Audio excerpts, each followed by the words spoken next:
Jacksonville Jaguars fans, welcome into Duval Daily, presented by GenJag.com. I'm Jordan DeLugo. Thanks so much for being here Thursday, July 31st.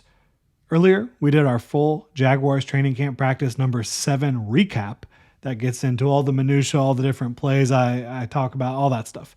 Right now, we're looking at just the standouts from practice number 7, unpadded practice. So the Jags are kind of getting ready for their in-stadium scrimmage tomorrow night, which I think they're kind of viewing as a dress rehearsal for preseason game number 1, trying to get ready next week, preseason game number 1 for the Jaguars. Obviously, you've got the Hall of Fame game tonight, which I'm very excited about as well. But just going to roll through the players who stood out today specifically for the Jaguars, and it's a pretty good list of players.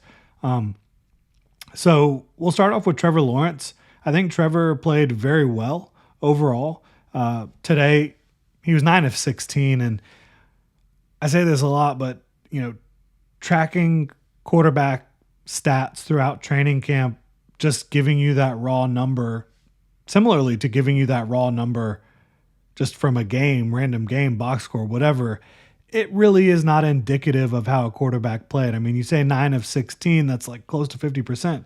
Well, you had 2 pass breakups that were really good plays by Jordan Lewis and Eric Murray. We're going to talk about those guys as well. You also had a couple plays where Brian Thomas Jr. didn't catch a pass that he normally catches. Is it a drop? Not necessarily, because it's contested. It's bang, bang. It's Trevor Lawrence trying to get his guy involved, right? And then you also had a bunch of plays where Trevor put it on the money, on time, down the field. He had DAndre Brown down the field on a deep touchdown pass. He had Brian Thomas Jr. down the field, 25, 35 yards down the field. Brian Thomas Jr. caught that one, made a man miss, had some space, scored a touchdown, right? Like, He also hit Parker Washington deep down the field. Like, he was dealing down the field today. And that's exactly what people have kind of been clamoring for. And you hadn't seen it that much. And I was on with the Duval Dive last night with Travis and Kyle, and they do a great job.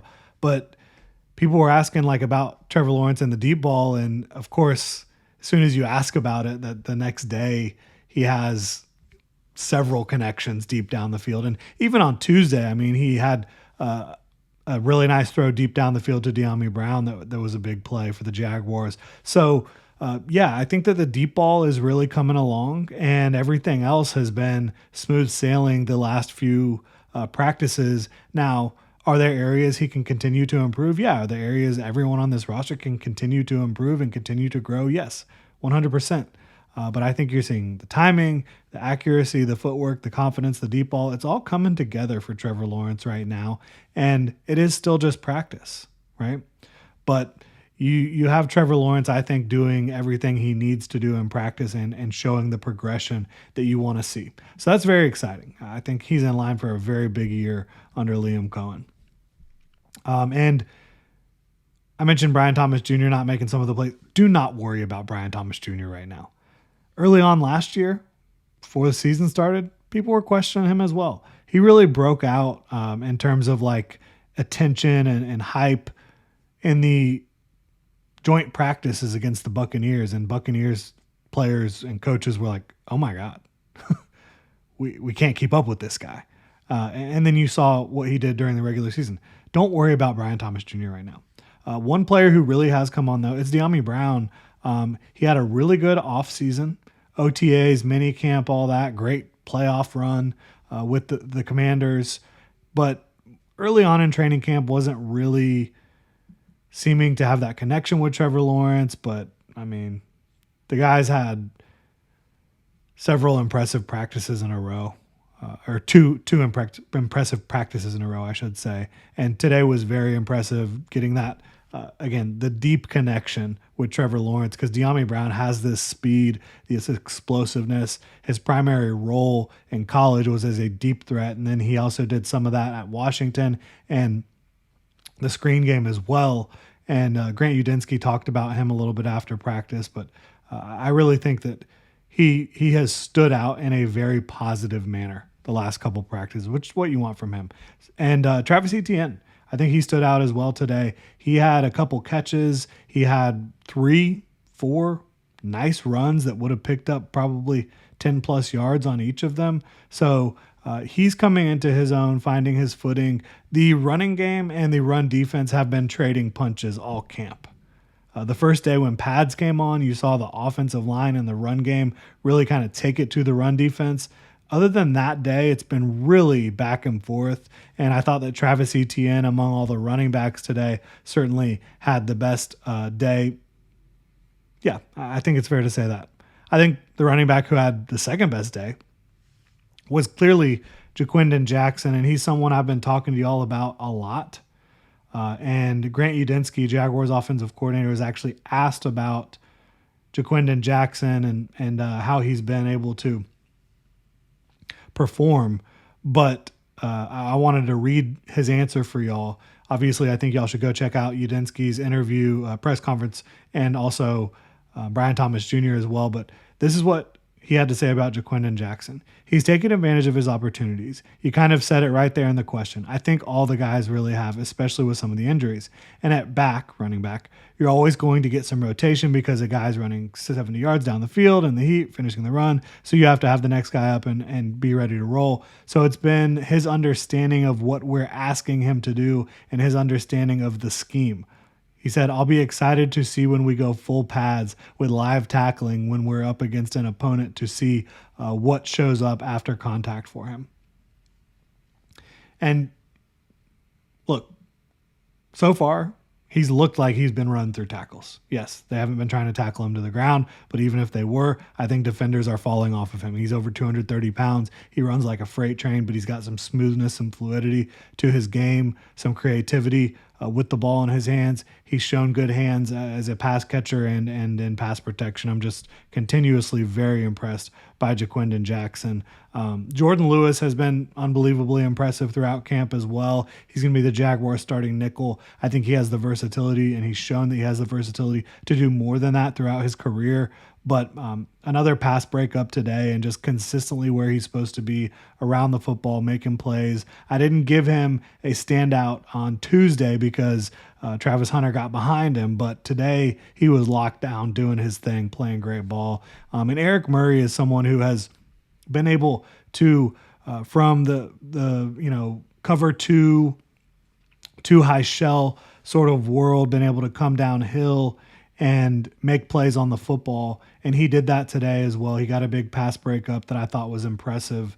Eric Murray did. And Jordan Lewis's PBU was against Brian Thomas Jr. Eric Murray's against Britton Strange. So those two guys are doing a really good job so far as veterans that come in as free agents, kind of assimilating and trying to get this defense playing at a higher level than they had been in recent years, or certainly last year and the back half of the 2023 campaign. Eric Murray, I think, more of a stopgap guy. I think both of them are up there in age, Jordan Lewis and Eric Murray.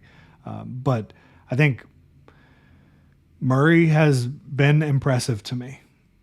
And statistically, he was impressive last year, right, as well. And in Houston, maybe this is a good fit for him. I definitely think it's a good fit for Jordan Lewis. Maybe it's a good fit for Eric Murray as well. It's starting to really look like it. Parker Washington, he had himself a good day. He got deep down the field against Travis Hunter. That's the only time I've seen Travis Hunter get beat and actually kind of give up a long play. Now, Parker Washington doesn't have the deep speed to continue after he caught the ball to continue and score a touchdown. I mean, maybe if they were 40 yards out, it would have been a score or something like that. But he would have had to run probably 30 plus yards and not have Travis Hunter catch up with him. And that's not going to happen. But he got open deep, and he's not a speedster. He's more quick twitch, explosive, very strong player. Looks like a running back out there at times, but that was not his only play of practice, but that was certainly his highlight play, getting deep on Travis Hunter. And Travis Hunter is not a standout today because of that play, but the rest of his play was very impressive. Anytime you give up a play that big to a fourth string receiver, you're not going to be pretty happy about it. I do think Parker Washington can play, but there's a yin and a yang there, certainly, to that situation. Also wanted to shout out Trenton Irwin. He's somebody who consistently gets open. He has length. He has some decent speed for his size. He makes things interesting because he has NFL experience in a high volume passing offense. He's caught a lot of passes in a high volume passing offense from Joe Burrow. And he can win in a lot of different ways on different routes. You've seen that pretty routinely. So I think Joshua Cifus should be a front runner to be one of those back end of the roster wide receivers. But Trenton Irwin's not going to make it easy. And there's a couple other guys that are going to be competing as well. So he's my final standout. 3 catches during team today. Each of them, he just looks like he has a ease of movement and a length and a stride speed that has helped him be in the league for as long as he has. He's been in the league for several years, caught a lot of passes from Joe Burrow. Now he has opportunity here to try to make the most of catching passes from Trevor Lawrence potentially. Let me know who y'all think has stood out throughout training camp so far. Practice was not open today. It will be open tomorrow, but let me know in the comment section who you think has stood out so far, and really appreciate y'all tuning in. Please like and subscribe. You can check out genjag.com/shop, pick up some new Duval gear. Y'all have a good one.